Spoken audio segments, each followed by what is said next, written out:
이번 영상은 싱가포르 부동산 이야기입니다. 제가 지난 8월부터 영상에서 몇 번 정도 싱가포르 부동산을 매수할 예정이라고 말씀드렸습니다. 빠르면 올해 연말, 늦어도 내년 초에는 구매할 것이라고 했었는데 대략 2주 정도 전에 드디어 싱가포르 부동산 구매를 하였습니다. 이번 영상은 싱가포르 부동산을 구매하며 제가 알게 된 정보들을 말씀드리는 영상입니다. 미리 말씀드리지만 저는 부동산 전문가도 아니고 싱가포르의 한인 부동산 중개인분도 계시고 저보다 부동산에 대해 더 잘 알고 계신 분들도 무수히 많이 계실 겁니다. 하지만 제가 감히 이번에 처음으로 부동산을 구매하면서 그래도 싱가포르에서 활동하는 유튜버인데 그래도 싱가포르 교민들 중에 부동산 구매를 안 해보신 분들, 앞으로 구매 예정이신 분들 또는 그냥 평소 궁금하셨던 분들이 접하기 흥미로운 내용일 수도 있을 것 같아서 공유 차원에서 이 영상을 올리게 되었습니다. 참, 그리고 제가 구매한 부동산에 대한 위치나 매수 가격 등의 정보는 사생활 보호 차원에서 공개는 안 하도록 하겠습니다. 그냥 내 가족이 부대끼며 살 수 있는 작은 프리홀드 콘도를 퀸즈타운 근처에 매수했다는 정도로만 말씀드리겠습니다. 그럼 하나하나 살펴보겠습니다. 처음으로 다룰 주제는 99년이냐, 프리홀드 또는 트리플 나인이냐 하는 것입니다. 저는 처음에는 싱가포르에서 부동산은 무조건 프리홀더로 가야 한다고 생각했었습니다. 싱가포르에 계신 교민분들은 다 아시겠지만 한국에 계신 시청자분들을 위해 아주 짧게 말씀드리면 싱가포르의 주공 아파트나 많은 아파트들이 99년 리스홀드 개념입니다. 한국 개념으로는 토지부 임대 아파트와 같은 개념으로 리스 기간이 99년이라는 것입니다. 토지부 임대 아파트 정의를 네이버에서 찾아보시면 어떤 개념인지 아실 겁니다. 토지는 정부 소유, 주택은 구매자 소유 개념입니다. 싱가포르에는 99년 리스홀드 외에 999년 리스홀드 또는 프리홀드라는 개념의 주거 형태가 있습니다. 트리플 나인도 거의 무한의 기간이므로 프리홀드나 999년이나 크게 구분하지는 않고 이건 한국의 일반 주택과 마찬가지로 대대손손 상속할 수 있는 주택으로 보시면 됩니다. 어쨌거나 저는 처음에는 99년 리스홀드는 왠지 모르게 찝찝해서 무조건 프리홀드로 가야지 하고 생각했었습니다. 그런데 사실 99년이나 프리홀드나 별 상관없겠구나 하는 생각을 했습니다. 이건 어디까지나 저의 개인 의견이긴 합니다. 여기 화면에 보시는 그래프가 자주 인용되는 그래프입니다. 샘바왕과 노비나의 지난 15년 동안의 PSF, 즉 그냥 한국의 평당 가격과 비슷한 가격 수준을 보여주는데 노비나 지역을 가령 보면 2003년도에 PSF가 750불로 99년과 프리홀드가 같은 값으로 출발하여 서로 들쑥날쑥하는데 결국 거의 동일한 수준으로 가격이 상승한 걸 보실 수 있습니다. 평당 750불이 15년 지난 뒤에는 평당 2000불이 되었습니다. 이런 경우에는 사실 99년이 좋기도 합니다. 왜냐하면 보통 99년 리스 콘도의 경우에는 단지가 큰 규모의 콘도인 경우가 많고 콘도 내에 편의시설 등이 더 잘 되어 있는 경우가 많기 때문입니다. 프리홀드는 택지가 제한적인 규모이기 때문에 콘도 단지도 소규모인 경우가 많고 콘도 단지가 소규모이면 매달 내는 관리비, 즉 메인터넌스 비도 올라가고 콘도 내 시설들도 그냥 그런 경우가 많기 때문입니다. 어쨌거나 이 그래프를 잘 보시면 노비나와 샘바항 지역의 평당 가격을 비교했는데 2003년도에는 노비나가 750불, 샘바항이 500불로 PSF가 250불이 차이 나는데 15년이 지난 2018년에는 노비나는 2000불, 샘바항은 1000불의 평균 PSF를 보여주는 걸 알 수 있습니다. 샘바항 역시 99년 리스나 프리홀드나 별 차이는 없습니다. 결국 부동산의 가격을 결정하는 건 서울이나 싱가포르나 전세계 어디나 결국 위치라는 걸 알 수 있습니다. 그 다음으로 제가 알게 된 주제는 신규 분양되는 콘도들에 대한 이야기입니다. 제가 2년 전에도 부동산을 구입하려다가 그냥 현재 살고 있는 콘도에 2년 더 월세 연장했었는데 신규 분양되는 콘도들의 모델하우스, 여기 현지 용어로는 쇼플랫이라고 하는데 상당히 많은 쇼플랫을 구경했었습니다. 집을 계약하기 직전에 제가 관심있게 본 프로젝트가 켄트리치 공원 근처에 있는 노멘턴 파크 콘도였습니다. 1월 초에나 쇼플랫이 오픈하기 때문에 쇼플랫을 간 건 아니었고 부동산 에이전트와만 만남을 가졌었고 꽤 관심있게 보던 콘도였습니다. 그리고 관심은 크진 않았지만 향후 개발되는 호강역 근처에 있는 플로런스 레지던스 콘도는 쇼플랫을 방문했었습니다. 여기서 같은 3베드룸, 즉 거실 1개, 방 3개의 콘도를 노멘튼 파크와 플로런스 레지던스와 비교해보니 가격 차이가 거의 없던 것이었습니다. 지역적으로 봤을 때는 PSF, 즉 한국말로 평당 시세가 차원이 다른 두 동네임에도 불구하고 가격 차이가 거의 없었던 이유는, 노맨튼 파크 같은 경우에는 분양도 시작되기 전에 먼저 퍼스트 바이어로 디벨로퍼로부터 할인을 받고 가장 매력적인 가격을 제시받은 반면에, 플로런스 레지던스 같은 경우엔 이미 80% 가까이 분양이 끝났고 나머지 20% 끝물로 가격이 나와서 최초의 분양가에 비해 훨씬 분양가가 올랐기 때문입니다. 싱가포르는 한국과는 좀 다르게 미분양이 난다고 해서 이걸 할인해서 분양한다기보다 가령 2, 3년에 걸쳐서 분양을 한다면 끝물에 분양받는 사람은 초창기에 분양받는 사람에 비해 적게는 5에서 10%, 많게는 15% 이상 높은 가격에, 그것도 저층 같은 비선호층이나 비선호 블락을 분양받는 것입니다. 항상 이런 경우는 아니겠지만 제가 유튜브에서 공개드리기는 힘든 통계자료를 보면 객관적으로 대체적으로는 최초 분양자가 끝물 분양자에 비해 분양가가 확실히 낮습니다. 그래서 제가 드리는 이번 메시지는, 만약에 신규로 지어지는 콘도에 관심 있으신 분은 무조건 분양을 시작하자마자 구매하는 편이 낫습니다. 어차피 중동 같은 경우에는 콘도의 공정률에 따라 지불하게 되니 초창기에 분양받는다고 캐시플로우 측면에서 크게 불이익은 없습니다. 쇼플랫이 2년 지난 신규 분양 콘도들도 많은데 이런 곳에서 구매하셔도 괜찮으나, 한 가지 확실히 아셔야 하는 것은 초창기 구매자에 비해 같은 콘도를 더 비싼 값에 비선호 블락으로 구매할 확률이 매우 높다는 점만 유념하시면 됩니다. 이 다음 얘기는 부동산 중개인, 즉 프로퍼티 에이전트 얘기입니다. 부동산을 구매하는 바이어의 입장, 즉 매수자 입장에서는 바이어의 에이전트를 끼고 집을 찾아보느냐 안 끼고 찾아보느냐의 옵션이 있습니다. 뭐가 더 좋다라는 정답은 없고, 저는 바이어의 에이전트를 끼고 집을 알아보는 것에 대한 장단점을 설명드리겠습니다.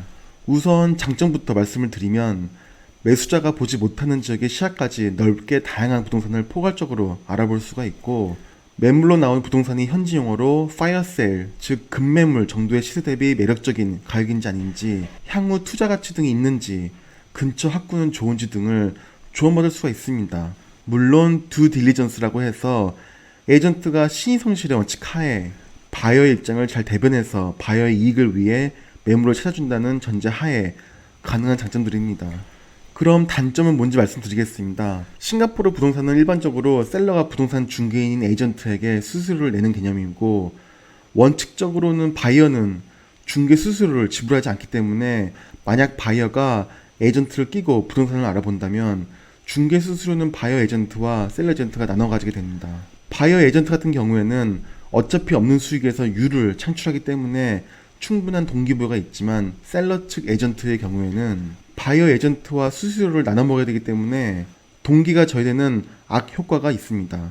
과거 프로퍼티 에이전트였던 로컬 친구도 이 얘기를 좀 강조했는데, 가령 제가 관심 있는 콘도를 바이어 에이전트를 끼고 내고를 하려고 하면 10,000불, 20,000불 깎으려고 해도 셀러 에이전트 입장에서는 그렇게 적극적이지 않을 수가 있습니다. 또 다른 단점은 한국 돈으로 10억, 20억 하는 부동산을 구매하는데 직접 부동산 구매를 하는 바이어, 즉 당사자보다 바이어 에이전트가 더 좋은 매물을 더 적극적으로 찾아줄 수 있을까는 의문입니다. 가령 저 같은 경우도 현재 살고 있는 콘도에 제가 알고 있는 에이전트가 있어서 제가 선호하는 콘도의 크리테리아를 주고 전국적으로 좋은 매물을 찾아서 리스트 달라고 했었는데, 대략 일주일 걸려서 20개가 넘는 콘도들 리스트를 막상 받아보니 모두 제 기준에는 별로였습니다. 매수자 입장에서 가장 매력적이라고 생각하는 콘도를 찾으려면 열심히 프로퍼티 구루 사이트도 검색하고 하루에 최소 3군데 이상의 콘도들을 직접 뷰잉하면서 발품을 팔아야 부동산을 보는 시야도 생기고 뭔가 여러 느낌들을 받을 수 있을 텐데, 이런 시야가 바이어 에이전트에게 의존함으로써 상대적으로 줄어들 수도 있는 것입니다. 자, 그럼 많은 분들이 궁금해하실 수도 있는 부동산 구매를 위해 필요한 자금 얘기를 해보겠습니다. 싱가포르 부동산을 구매하시려는 많은 교민분들은 아마도 영주권자이시거나 아니면 근미래에 영주권을 취득 후에 부동산을 사야겠다는 계획을 가진 분들이 대부분일 것이라 사료됩니다. 그래서 저와 같은 영주권자인 경우로 그럼 설명을 드리겠습니다. 우선 가장 먼저 대출 얘기를 해보겠습니다. 싱가포르에도 한국이나 전 세계 어느 모기지론과 비슷하게 LTV 개념과 DTI 개념이 들어갑니다. LTV는 Loan to Value의 약자로 싱가포르에서는 집값의 75%가 대출이 나옵니다. 대출 기간은 65세에서 본인의 현재 나이를 빼면 되는 것 같습니다. 가령 본인의 나이가 35세라면 뱅크론 같은 경우에는 30년으로 나옵니다. 뱅크론도 고정금리, 변동금리 개념도 있고 3년마다 리파이낸싱 하는 점들도 있는데 여기에 너무 깊게 들어가면 영상이 너무 길어지므로 우선 집값의 75% 대출이 나올 수 있다는 걸 아시면 되겠습니다. 하지만 가령 무일푼인 사람이 부동산값의 75%가 대출이 나오는 것은 아니고 여기서 DTI 개념이 들어갑니다. DTI는 Debt to Income의 개념으로 대출을 받는 사람이 매달 대출 원리금과 이자를 상환할 능력이 있나, 한마디로 소득 수준이 충분한가를 보는 것입니다. 가령 매달 상환해야 하는 원리금과 이자의 합이 6,000불이라고 가정한다면 대출자의 월 고정소득은 10,000불이 넘어야 합니다. 한마디로 DTI는 60%인 것입니다. 고정소득의 60% 이내에서 원리금과 이자의 매달 상환 금액이 정해져야 하는 것입니다. 본인이 구매할 부동산의 대출 금액, 연이자, 그리고 대출 기간을 넣으면 매달 얼마를 은행에 갖다 바쳐야 하는지는 계산해주는 사이트도 많고 모바일 앱도 많은데 제가 이 영상 하단에 링크를 하나 걸어드리겠습니다. moneysense.gov.sg에 관련 계산기가 있습니다. 그럼 이 정도로 일단 본인이 구매하려는 부동산의 대출이 가능한지 아닌지를 보실 수 있습니다. 물론 싱가포르에 넘사벽 부를 가진 교민분들도 은근히 꽤 계신 것으로 알고 있고 대출 같은 거 필요 없는 분들도 있을 겁니다. 그런 분들은 그냥 무시하셔도 되는 내용이겠습니다. 어쨌거나 그런 본인이 당장 얼마만큼의 현금을 언제 가지고 있어야 부동산 구매를 바로 할 수 있냐를 알려드리겠습니다. 우선 HDB의 프리미엄급인 DBS를 포함한 HDB를 구입하기 위해서는 영주권 자격을 만 3년 이상 보유해야 구입이 가능하고 제가 이번에 구매한 것과 같은 일반 프라이빗 콘도 같은 경우엔 영주권만 취득하면 아무 때나 영주권에게 해당하는 스탬프 듀티, 즉 취득세를 내고 구입할 수 있습니다. 자, 그럼 현금이 얼마나 필요한지 말씀드리겠습니다. 우선 집값의 25% 다운 페이먼트는 무조건 필요합니다. 이는 은행에서 모기지 프로퍼티 론 외에 일반 신용대출로 땡길 수도 없는 금액이고 그냥 현금으로 무조건 가지고 있어야 합니다. 거기에 8%의 스탬프 듀티, 즉 취득세를 낼 현금도 준비해야 합니다. 스탬프 듀티는 영주권자 기준으로 엄밀히 8%가 약간 안 되는데 그냥 8%라고 생각하시면 됩니다. 정확한 금액을 계산해주는 사이트들이 있는데 제가 본 영상 하단에 역시 계산기가 있는 사이트 링크를 걸어 드리겠습니다. 그럼 일단 집값의 33%는 무조건 현금으로 있어야겠다는 걸 아실 수 있습니다. 여기서 로펌도 써야 하는데 리갈피가 대략 3,000불 정도로 보시면 될 것 같습니다. 집값에 따라 더 낮을 수도 있고 더 높을 수도 있는데 어느 정도 가이드 금액이 있고 대략 3,000불 정도를 예산으로 잡아놓으면 될 것 같습니다. 그 외에 기존 집을 파는 집주인이 1년치 재산세, 즉 프로퍼티 텍스를 미리 내는 경우가 있는데 이런 경우에는 집주인한테 보상을 해줘야 합니다.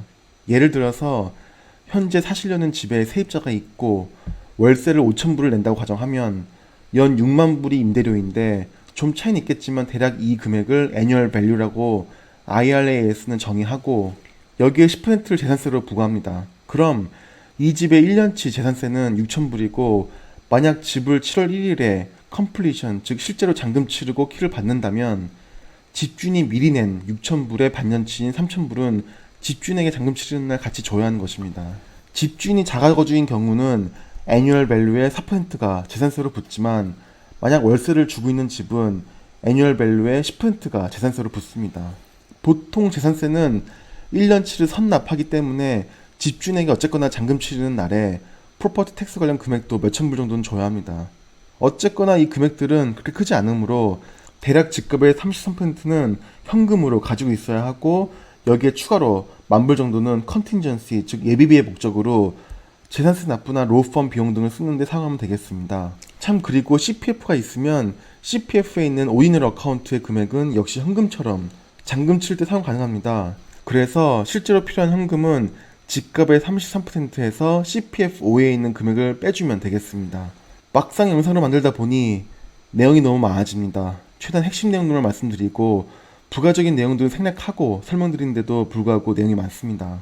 그 다음으로 볼 건 페이먼트 스케줄입니다. 신규 분양 콘도의 경우에는 공정 룰에 따라 은행에서 대출금을 릴리즈해주는 방식인데 이는 케이스 바이 케이스를 건너뛰고 일반적인 리셀 유닛의 경우로 설명을 드리겠습니다. 가령 저희 같은 경우엔 퀸스타운 근처에 프리홀드 콘도를 구매했는데 지하철역이 300m 이내인 초역세권이고 집이 너무 마음에 들어서 집을 구경하자마자 콘도 내에서 바로 구매해서 박혔었습니다.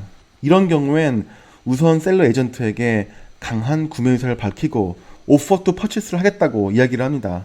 그럼 제가 밝힌 구매 의향 가격이 다른 바이어들보다 나쁘지 않다면 에이전트는 오퍼 투 퍼체스라는 가계약 비슷한 한 장짜리 서류를 제게 보내주고 저는 집값의 1%를 바로 계약금으로 쏩니다.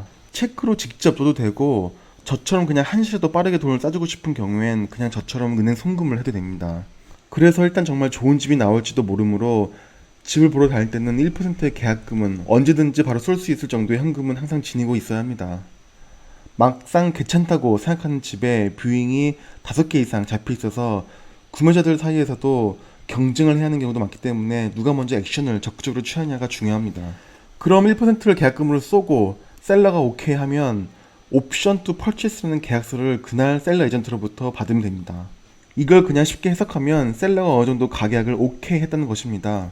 그리고 옵션 투 퍼체스 즉 OTP 계약서에는 옵션 엑서사이즈 날짜와 컴플리션 날짜도 명기가 되어 있습니다. 옵션 엑서사이즈는 실제로 부동산을 완전 계약하는 날짜로 보시면 되고 옵션 엑서사이즈는 보통 2주 정도 후로 잡혀 있습니다. 옵션 엑서사이즈 시에는 집값의 4%와 스탬프 듀티 8%의 현금이 준비되어 있어야 하고 체크 또는 캐시어스 오더의 형태로 한마디로 수표를 발행해서 로펌 즉 변호사 사무실에 가서 수표 건네주고 이것저것 잔뜩 사인하고 오면 옵션은 엑서사이즈 되었다고 볼 수 있는 겁니다. 저는 현재 옵션 엑서사이즈를 며칠 전에 한 상태입니다. 그럼 정리하면 집을 사겠다고 마음 먹은 날 집값의 1%를 내야 하고 그로부터 2주 이내에 집값의 10%를 내야 합니다.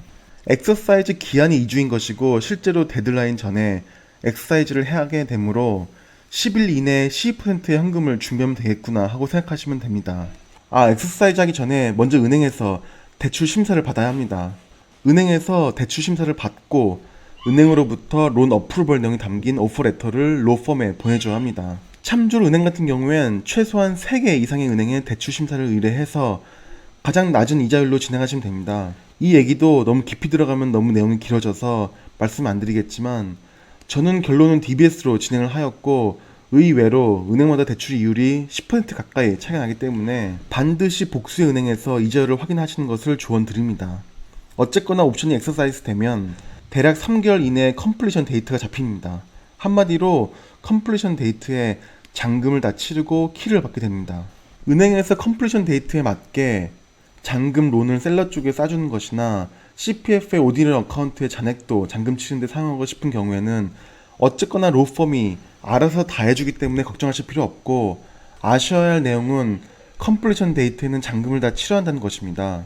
요약하면 집 가계약 날 1%, 2주 내에 나머지 4%와 스탬프 듀티 8%, 그리고 3개월 내에 키 핸드오버 받을 때 나머지 다운 페이먼트 20%가 현금으로 확보되어야 하고 나머지 75%는 은행 대출로 가능합니다. 대략 이 정도로 우선 이번에 제가 부동산을 구매하면서 얻게 된 내용들을 공유 드립니다.